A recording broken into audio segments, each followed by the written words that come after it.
guys, let's get right into it. Clint and Tracie, we're done. We're done with this storyline. This is not healthy. This is uncomfortable to watch at this point. Their entire storyline in this episode was Clint trying to get Tracie to go to rehab and Tracie urging Clint to bring her the dope. First of all, I don't even know what dope look like, but this ain't look like dope to me. What is it? Meth crack? Is it crack? No, crack is her drug of choice. Because to me, that crack looked like them clear beads that you get at like fabric stores. I was just like, somebody in production stopped by Joann's Fabric and was just like, this looks like crack. Let's use it. That ain't look like crack to me. But I didn't believe this whole thing of Tracie calling Clint, telling him to, get the crack out of the drawer, and Clint being like, oh my goodness, oh no. I believe that was Tracie. I believe that she was fiending at that moment, but I believe that Clint was putting on a show for the producers, acting like he would not go and bring that dope to her. Dope or crack? Y'all know what I'm talking about. Whatever it is. I just don't believe, like, this whole thing that he was putting on, I'm done, throwing his phone, his signature Clint move, I'm done, throwing the phone, rich kid. He is a definite rich kid. Clint has thrown his phone at least 3 times every season that he has been on the show. Rich. Ain't nobody broke or middle class doing that, period. Sometimes broke is middle class. Welcome to 2020. My God, today. The middle class is suffering. Y'all better vote. I knew that Clint lived in squalor. I just didn't know it was this bad. I could not even watch this scene where he, being the good husband, flushed Tracie's crack down the toilet. The ring. The fecal rings. The fecal stains in that toilet seat. Who's in their right mind? How could you say to production, hey, you can fill in my house and not even throw some bleach tablets in that damn toilet? Like, what? I want them off the show. I can't even anymore. Like, this couple gotta go, and I feel so bad because in the beginning, when Tracie got out, thick Tracie, I love thick Tracie. Skinny, fiending for crack Tracie, I can't do. And I cannot do Clint over here lying, acting like he's not using as well, and like he is not her enabler. He is definitely an enabler to Tracie. Tracie is definitely an enabler to Clint. They are a toxic couple, 2 toxic people with a lot of problems, and they found each other, and it's just been a toxic mess. I think they are attracted to the brokenness that resides within the both of them. They are attracted to that darkness. They're attracted to that hurt. They both use narcotics, alcohol, whatever to escape from their issues. So they found a likeness in that. But I feel if the both of them were clean and healed, I don't think they would have anything in common. I really think that it is the crack keeping them together. Because, a lot of times people could be on drugs together for like 20 years. One or both of them get clean, they break up. You watch Intervention like I watch Intervention. 90% of the couples that were using together, when they both are sent to rehab and they get clean, they break up. Like, there's nothing keeping them together anymore. There was never any love there. There was a love for the drug, the love of escaping, and just needing somebody to hold you through this process and not judge you or not try to make you get clean. That's what they were bonding on. But anything else, when that drug is gone, so is the relationship. I think this is Clint and Tracie, and I think I've had enough. Unless it's thick Tracie, I don't want to see Tracie on my TV. I just don't. She was really interesting, her first season on. But now it's just like, y'all need to take this to A&E and get her on Intervention. Not here. This is WeTV. We come for train wreck reality TV. We come to laugh, get some viral tweets off. We don't want to come here and cry and be traumatized. Like, after that episode, I was just like, oh my gosh. I can't watch The Bachelor. I'm messed up. Listen, I'm not above giving someone an apology. So I would like to give a sincere apology to the only stage mom on this show, Clinton's mother. You were right. You were right. He should have never bailed Tracie out. She was safer in prison. I thought that you were being shady, and because you didn't like Tracie, you wanted her to stay in prison, and you did not want your son to use his trust fund money to get her out. I think it was that as well, but you were right. You were right. Tracie should not have left prison. She's not well. She's not well. Tracie. Damn, you were so good on this show. But you got to go, sis. You got to go. And you done won that $15,000 jackpot and smoked it all up. You need help. You're not even 40, Mom. And you serving 62. Tracie, you got to get well. Notice I haven't said anything about Clint. not that I don't like Clint, right? I feel like he's a spoiled rich kid and he has so many resources. He just don't want it. You know, he just has had the short hand of the stick. Short end, my God, today. Am I Clint? The short end of the stick, a large portion of her life. And I'm just rooting for her. I feel like Clinton will always have, you know, or Clint will always have his parents' money to fall back on. Tracie got nothing. Nothing. So I'm rooting for you, Tracie, and I'm rooting for, you know, Clint. You need to get in the hospital. This is not okay. And the mama know. Let me tell you something. From working with rich kids, a lot of them got problems. I used to, you know, let me not tell my job, but back in the day, I used to be some sort of teacher to, you know, the children of like wealthy people out here in the industry. And all of their kids had some kind of issue. I was just like, I used to teach this same curriculum in the hood. Ain't none of them kids have this many problems. They all have some kind of mental sickness, some kind of physical sickness. I'm just like, what the hell are y'all feeding them? Y'all have top tier everything. How is your kid coming to class every day in a damn bubble? What are y'all doing? What's going on? I don't know what's going on in the rich community. Maybe it's a lot of incest. Maybe, I don't know. But a lot of your kids had problems. Coming in with doctor's notes. Not even exaggerating. Like, he can't be around this. He can't smell this. He can't touch this. He can't eat that. Why in the hell is he here? Like, what? Keep your kid home, but you don't want to spend no time with him. No, this is not funny. But I had one mother who would drop her sickly children off and go to yoga.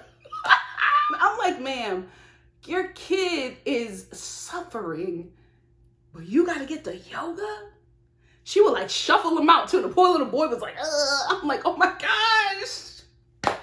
Rich people. Every kid was a Clint. Some form of a Clint. They had access to the best of everything. And they still had these children with issues.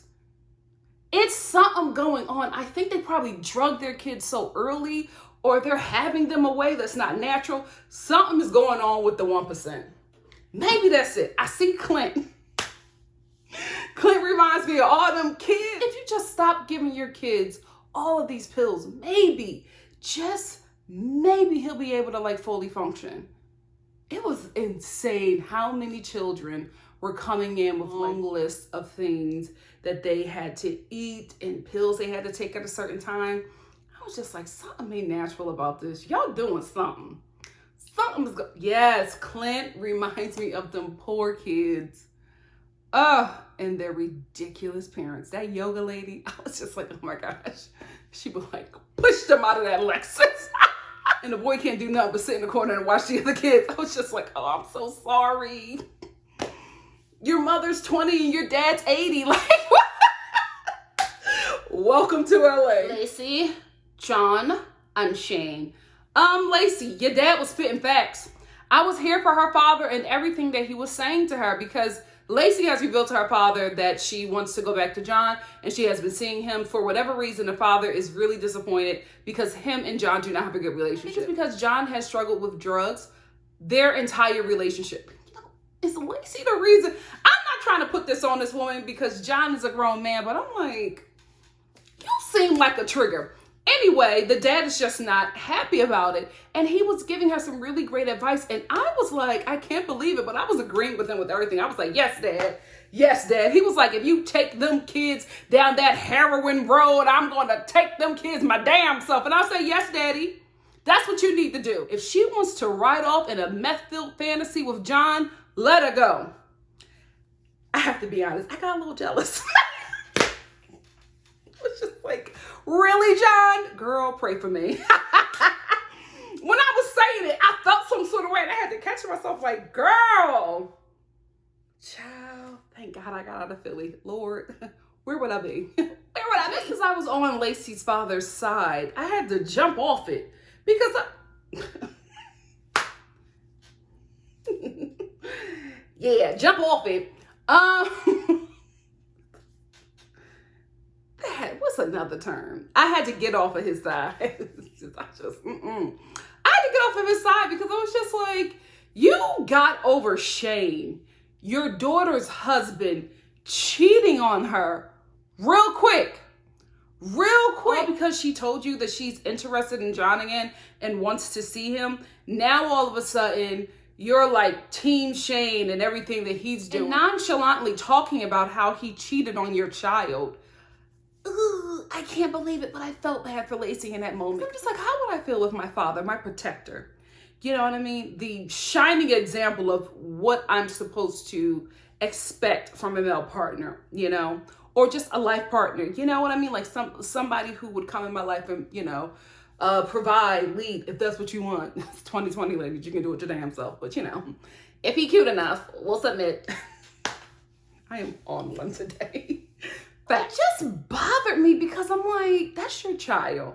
She's watching you talk to her husband who violated her and broke their vows. You know what I mean? Shane, although this was a sham wedding, we get it, right? She still came to you and said, this man who I loved, who was my husband, cheated on me and still married me. And I feel some sort of way about that. You're out there busting it up with him, building a trampoline, talking about how good of a guy he is and bonding with him. And she's sitting there watching you. That moment spoke really loud to me. And I was just like, okay, Lacey, I'm starting to understand you a bit. What did you guys think of that moment? That really bothered me. And I was just like, how could you do that? I'm not saying that he needs to bust a Coke 45 bottle over his head, but there should be something there, like some kind of aggression. Let's tell the truth and shame the devil. Something to let your child know that you got her back. And in order for this man to win your trust again, he got to go through you. Like, that's what I expect. You know, I don't care how much I love my man. If he mistreats me, my dad needs to be right there like, no, you're not going to hurt my kid. Like, you want that. You want to know that there's somebody there who cares for you, not just your mama, not just the mama bear who's always ripping somebody's head off. You also want your dad there, especially because that is the first male love of your life. You want your dad to be like, this is not okay. This is not how you treat my child. Not getting a bear with him and bonding with him right after you told him about how he cheated on you. Ooh. That didn't sit right with me, Papa.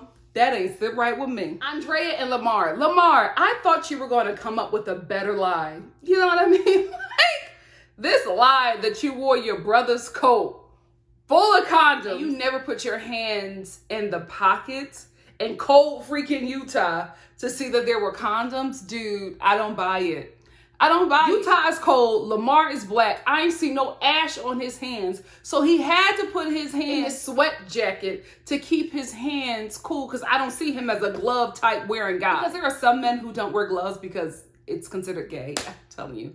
There are so many things that straight men don't do because it's considered gay that is just downright disgusting. You know what I mean? A majority of the straight male population needs to be scanned by the CDC just based off the hygienic things that they do not do because they think it's gay. Me, I'm not buying that Lamar never put his hands in this jacket. I'm not buying it, especially if you flew from LA and you come from the black parts, bro. So you went through LAX. You ain't go through Burbank. You was there a minute. It took you an hour to get there. Then when you got there, it took you an hour and a half to get through security. At no point, you ain't put your hands in your pocket. We are now 2.5 hours in. Then you got to get to your flight. Then you got to take your flight from LA to Utah, however many hours that is. At no point did you not put your hands in your pockets, at least to store some pretzels and peanuts? Boy, bye. Boy, bye. I'm not saying that he is cheating on Andrea, right? I'm just not buying this story. Oh, those my brother's condoms. I ain't know they was in there. Then he called his brother on speakerphone. Please, like, who does it? Who wouldn't cover for their sibling? At first, though, the brother was like, man, what you talking about? And I was like, help out your brother, dude, because he about to lose this argument. And then the brother was like, oh, yeah, them's my condoms, them magnums. I was like, sir, you ain't need to tell us the size. Yeah, because I was using gold magnums. Okay, we get it. We're offended by it. I was just like, ugh, not on you. Tyson Beckford, absolutely. But on you, especially, is this the brother that got shot? Oh, if it is, did you get shot over that magnum penis? Maybe it wasn't a violent drive-by, just a scorned lover. I shoot over magnum. No. Again, kind of Mormon is Andrea? She was cussing up a storm while she was beating up Lamar and half of the production. I know a producer got punched in the head once or twice. There was one little white producer that was throwing over that bed, and I was like, oh my goodness, is he still with us? What kind of Mormon is she? You are not like the Mormons that ride up in the neighborhoods in them white shirts and black pants. You different, girl. You different. And then can we talk about how Andrea said to Lamar possibly cheating, I don't want to get an STD. That's your first thought to your husband? Like, possibly cheating on you? You don't want to get an STD? That's it? The first thing that comes out of your mouth when you're crying, I don't want to get an STD. Not, oh, you violated our marriage. I'm hurt. You broke my heart. How could you? No, I don't want to get an STD. There are so many bars in hell, I can't count them. Brittany and Marcelino. Brittany. Giovanni. This is a Giovanni stan account at this point. I love that kid. He's so precious. Considering what he has endured. Oh, that poor baby. The fact that he is just so just soft and just lovely, still able to be a kid. Because a lot of times, kids who have parents who are addicts, they grow up really fast. So much of their innocence is lost. And I think considering my experience, I love that for some reason, thank the Lord, he was still able to be a child. Maybe it's the stepmom, because the dad, even when we met Tito, he seemed like he was getting high. Maybe clean Tito was doing a really good job and the stepmom was doing a really good job. Whoever was watching Giovanni while Brittany was in prison, A1 job. That boy is still so precious, because when he told his mom, he whispered, I think daddy is mad at Doodle, the dog. Brittany was like, no, why would you say that? He's so sweet. He's so sweet. I love him. I love him. There are just so... Throughout this reality TV reviewing process, I have just been blessed to witness so many beautiful children. Anna's son, her little baby boy on 90 Day Fiance, what is it, before the 90 days? Giovanni, Aviana. What's another show that I reviewed that I'm obsessed with their kids? Oh, y'all weren't watching me back then, but Real Housewives of Atlanta with Mr. President, when Phaedra was on, I used to review that season. That season. Yeah, I just been blessed to meet so many kids, so many beautiful kids. I'm a reality auntie to a lot of little babies. Look at me, look at me. Don't ask me for no money, I ain't got it. This also confirmed what I always thought, that kids know what's going on. No matter how young they are, they know what's going on. He could feel that something was up with Marcelino. He also saw how Marcelino reacted to the dog, not knowing that Marcelino wasn't reacting to the dog. He was reacting to the fact that they are running out of money and this was another mouth to feed. He didn't have a problem with Doodle. He had a problem supporting Doodle because he's also supporting his family with the baby, was able to pick it up.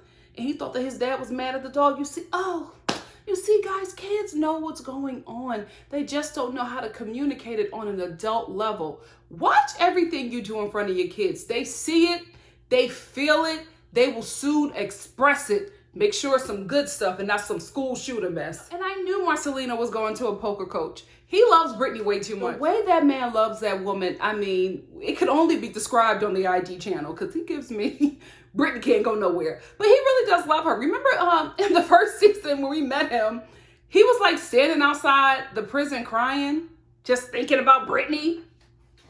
She had this man twisted while she was in prison. A queen. A queen. He loves her. I don't ever foresee him cheating on her. Unless she brings another woman into the bedroom. That's the only time I think he'll ever taste, non-Brittany coochie. Other than that, I don't think that he could ever do that. I think he just loves her way too much. Speaking of the poker coach, was she a little lit during this session? Because I felt like her words were slurring a bit, the eyes, You being honest to your wife? See, the thing about poker is, you can't lie. Yeah, I mean, the right titty was hanging out of the tank top. Words was slurring, eyes was rolling in the back of her head. I was like, man, do you need a coach as well? A sober coach? What is going on? You know what? Vegas. Cheryl and Josh. Cheryl had me screaming during her scene because baby Cheryl was back in Michigan and she was damn happy to be back because in Michigan she can camp, she can kayak, and her babysitter lives there. Cheryl left them kids for 3 months only to get back and give them to somebody else. She was just like, I don't ever want to be bothered with them kids. She didn't say anything about the fact that she was back with her children. She mentioned the babysitter, Cheryl. At least she's honest. At least she's honest about not wanting to be bothered. She left her children for 3 months only to come back and link them up with her sitter. I was like, girl, where are the fathers? I hope that the men who watch this show realize how important your role is in your kids' lives. I hope you see it. She's finally over Josh and really excited to finally start dating another inmate, hopefully a serial killer. CPS, where are you? Like, what? You know what? Never mind. Gabriel Fernandez, have y'all watched that documentary? What the hell is CPS getting paid for? Like that, you know what? We're gonna turn this into something else, but if you see something, say something and follow up. And then we wrap up Josh. So I'm thinking this is the last time that we're going to see Cheryl and Josh.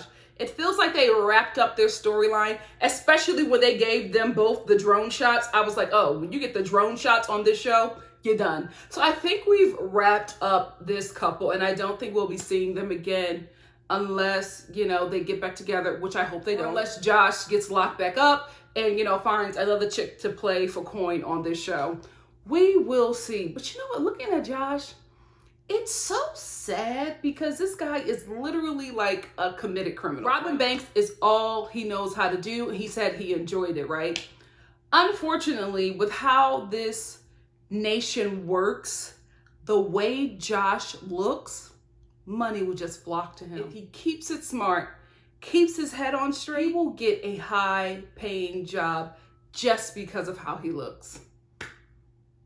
Unfortunately, I don't think he's smart enough to secure the bag like that. Just based off of his looks, I'm like, you could clearly be a bank manager. Even after you rob banks, they would definitely hire you over me. Over me. As they should, because I would not be counting all that money. I'd be like, ma'am, it's all there. I'm not counting that, Cheryl. Angela and Tony. So Tony is on his best behavior, you know, kissing up on Angela and sucking on that tooth. He is doing the best that he can to make sure that he doesn't get put out of her trailer, because if he does, he's going to have an issue because he's paroled to her place. To show her that he appreciates her, he plans this very magical, you know, outside dinner in front of her rotting trailer with, you know, champagne and, you know, steak that looks like jerky. And I watched this scene and I thought to myself, ghetto love is so precious.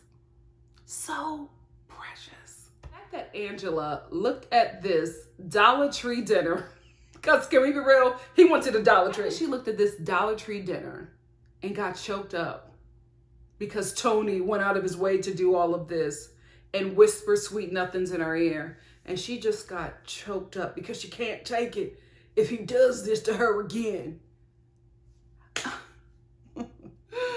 Ladies and gentlemen, where is the bar? Say it with me. Hell! Hell! So I saved the best for last. I also wanted to put this segment here because I wanted to give those of you who needed to do this the space to apologize. Apologize to me before we get into Megan, Michael, and Sarah, because I told you. Oh, I told you. Oh my goodness, Nikki, how are you taking up for Michael? Sarah's doing everything that she can. She should have got full custody. Michael ain't no daddy. He don't want to be no father. Sarah's a saint. How could you say those things about her? Ha! Because I saw the scam from the beginning. That full custody wasn't about them damn kids. It was to control her baby father. Let's get into it. We pick back up where we left off from Sarah and Michael, you know, getting into it at her therapist about, Sarah getting temporary full custody. What I want you to notice here is that Sarah realized she went a bit too far with Michael because she loves this dude, guys. Let's just start here, right? She loves this man. Every decision that she makes in her life right now, probably until she's either 37 or God forbid, 48, when she finally wakes up, is about this man. It is all about him, right? So when she realized that he was really upset, that she had probably went a bit too far with him and wouldn't be able to wrangle back her mandingo warrior, she started all this crying because she realized that she did too much this time, and now he was really pissed off. And she's just like, oh, and now I feel bad for him. And I don't want to feel bad for him, but I do. She wasn't crying because she felt bad. She was crying because she went too far. This is not about the kids, guys. It's about Michael and his amazing penis. This is what it is. I hate to say it, but I gotta tell you the truth. This whole show has been built off of Tracie's crack addiction and Michael's penis. That is why we're here. That is why we are here. This dude, who none of us really cares for, sorry, Michael, you gotta do better. You're putting on a terrible front, for the world to see. Unfortunately, he has an amazing penis.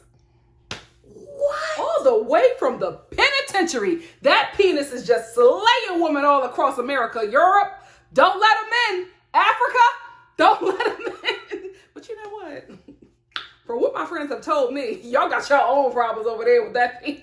Child, y'all got my friends messed up in the motherland. That's probably where it's from. He got the penis of his ancestors. Anyway, for the past 3 seasons, we have seen Michael have some kind of hold and pull over these women. Sarah, Megan, Miss Maria, all them heifers on live, digmatized. Michael, I don't ever, y'all better stay far away. If y'all see him at a meet and greet, you better run. You better run. Don't look at his eyes. Don't stare at them toddler braids. Lord knows what's going to happen to you. You better stay woke, ladies and gentlemen, because he keeps on going back to prison. Listen, let's tell the truth and shame the devil. If the ghetto had a bachelor, it would be Michael, because we go to this dramatic scene with him and Sarah. She's sitting on the floor. I'm not the problem. I'm not the problem here. It's not me. It's them other girls that you have around our kids. It's not me. That accent. How have you not been punched? Are they you have black girlfriends out there, and where's she from? Rochester? Are there sisters in Rochester letting you just be foul like this? Who child? Not around me. Anyway, her and Michael are going back and forth. And to be quite honest with you guys, this scene was really serious, really serious, really emotional. And I kind of got into it. I could understand where the both of them were coming from. You could honestly just see 2 young parents who have no idea what they're doing, trying to figure this out, right? So I'm in it. They're emotional. I'm emotional. I'm watching. I'm like, oh, I understand. How is this so sad? Then we cut to Michael waddling away because he refuses to pull his pants. Did y'all see him? Just waddling. I'm like, Michael, you are in your, mid to late 20s? What are you gotta grow out of this at some point. Just waddling away. If you just pull up your pants and tighten your belt, you'd still have that amazing penis. And it would not matter for anything in your life. You would still be sleeping with a lot of women. Why are you keeping up this aesthetic? You don't need it. So Michael starts talking about this bond that they have. Me and Sarah, we had this bond. This bond is so tight. I don't know how to explain it. The bond is sex. What are we doing here? Are y'all not that young where y'all don't understand what's going on? That is the bond. I don't think that Michael has ever found his vaginal match. Do you think? I don't think he has yet to find a woman that will have him be so mesmerized and obsessed with her like these women are to him. Once he finds his match, he's done for.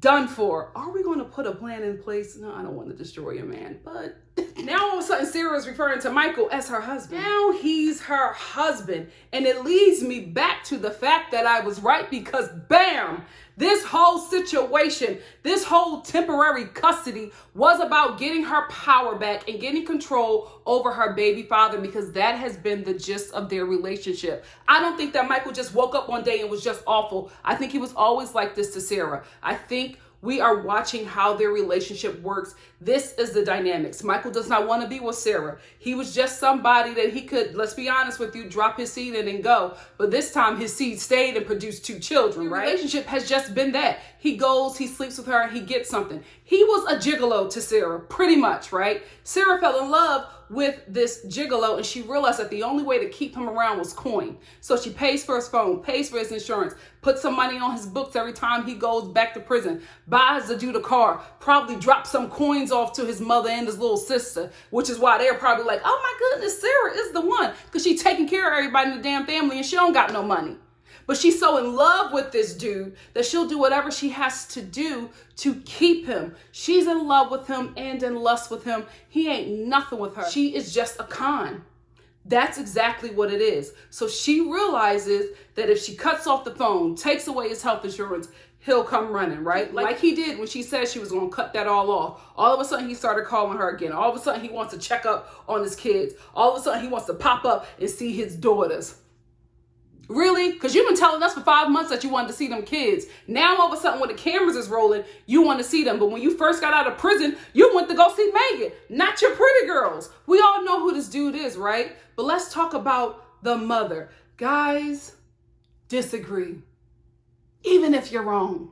But let me tell you something. Sarah used everything, and she couldn't get him back. But when she dropped that full custody bomb on that boy, when he realized wasn't even about the children. I do think he loved his kids, right? But Michael don't love nobody more than he loved himself. When he realized that he was going to constantly be under her power, he went off. Because if the courts granted her full custody, Michael would have to play by her rules. Because in this scenario, she's the better parent. He did not want to do that. Michael is trying to break free of that. He's still awful, but this is the situation. So Sarah used everything. She knew when she threw the kids in there and the courts in there, she had them.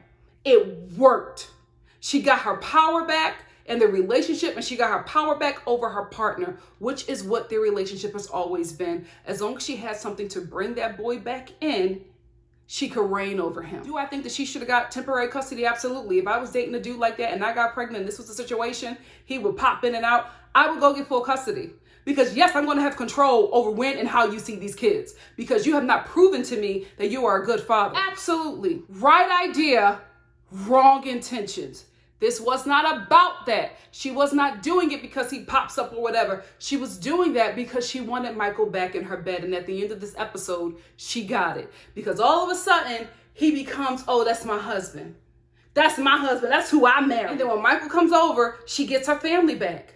She has him playing with Aviana, and she's sitting there looking at the phone, and she's just, living it up because this is what she wanted. I think for Sarah, she's not doing it maliciously, right? I think she is somebody who doesn't really have a family. I don't know what happened with her father, but apparently he's not in her life. I know that she lost her mother, and I think she's just trying to recreate that, which is what happens with a lot of people. A lot of people do that. Trying to recreate something that they lost and they want to get back through other people. Because she was so happy in this moment when Michael was back at her home playing with, holding their daughter, playing with Aviana, and she's over there, sitting on Michael and just, this is what she wanted. Unfortunately, she went about it in a way that I cannot condone. Like I said, Michael is trash, right? But because he's trash, I'm not going to reward Sarah's poor behavior, because what is going to happen in her life when her kids get older, kids meaning about 6, because let's be honest with you, she's going to have more kids with Michael. Father God, please don't let it be any boys. My God, today the world won't be ready. The world will be under attack. God, if Michael produces boys, We're done for. Call the CDC, release the Navy SEALs. We need help. She's definitely going to produce more children with this guy because she's in love with him. And she wants to keep his attention on her. She wants to keep his heart, which is his kid. Although Michael, as we have seen, is not a good father, I'm not going to sit here and say that he doesn't love his children.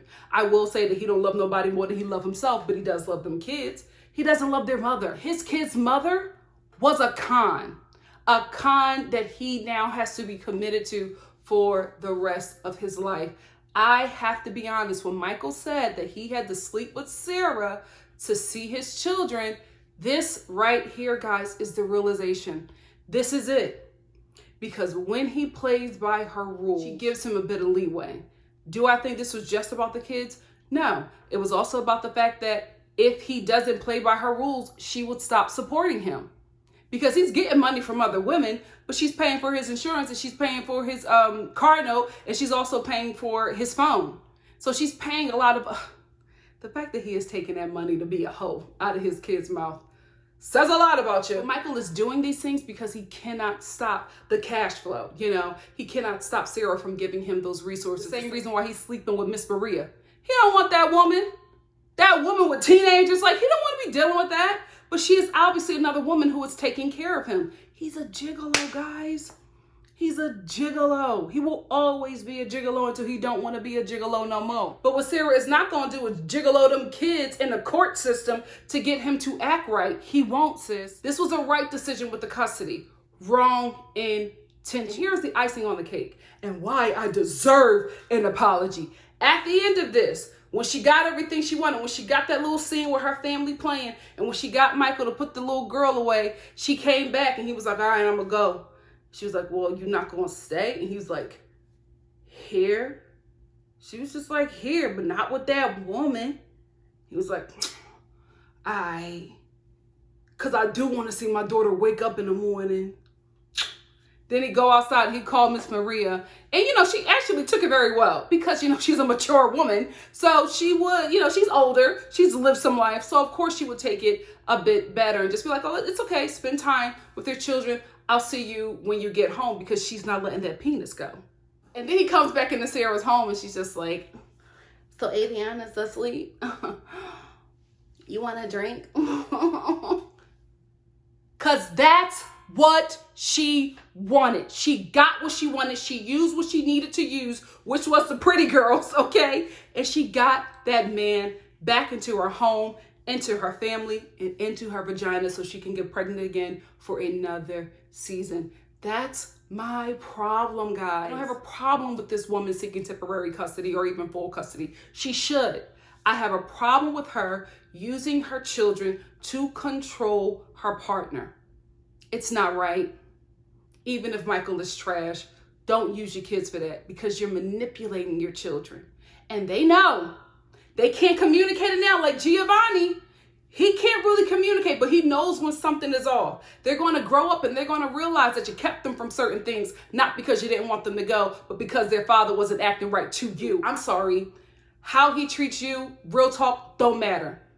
He has to be a father to those kids. Your relationship is not working out. Not saying if he's spitting on you or beating up on you, but if you want him to have sex with you and he's not having sex with you, that's not a reason to keep your children away. That's not a reason to go to the courts and cry and say that he's not being a good father. No, him not seeing them for 5 months until the cameras show up, that's a reason to go to court. But him not wanting to be your husband anymore is not a reason for you to use the kids as leverage to get him back. That is what I think. That is what I believe. That is my opinion. I'm sticking to my right opinion. Because I was watching this with my mom, and when Sarah was just like, so you want a drink? My mom was like, that's what she wanted. She got what she wanted. Sarah got her power back. She got her Mandingo warrior back. And we are going to have to go through this fiasco of a relationship with these two for a very long time. Because of Michael, no matter if he's seen other people, because even Sarah said it. She was like, I don't care who the other women are. That's my husband. So he doesn't even have to treat her right. He just has to stay in her life in some way. Have sex with her. Give her a baby. Take pictures with her. Post up on Instagram. You know, so it could be like, oh, you know, me and my baby father, we're working it out. You know, she's that drama-filled baby mama. We all know that chick. We all know that chick. That's what she wants. And she got it. in any form. Like, she will take Michael in any form, because unfortunately for somebody like Sarah, bad love is better than no love at all. It's unfortunate, and it's really unfortunate that these two children, soon to have 6 or 8 siblings, are in this mess. It ain't right. It ain't right, but yeah. So I was right. And I will be taking my apologies in forms of sequins, glitter, PayPal, because y'all dragged me. Y'all got to get that right. Y'all dragged me, and I took it because I'm a champ. Also, because I knew that I would be vindicated in the next episode.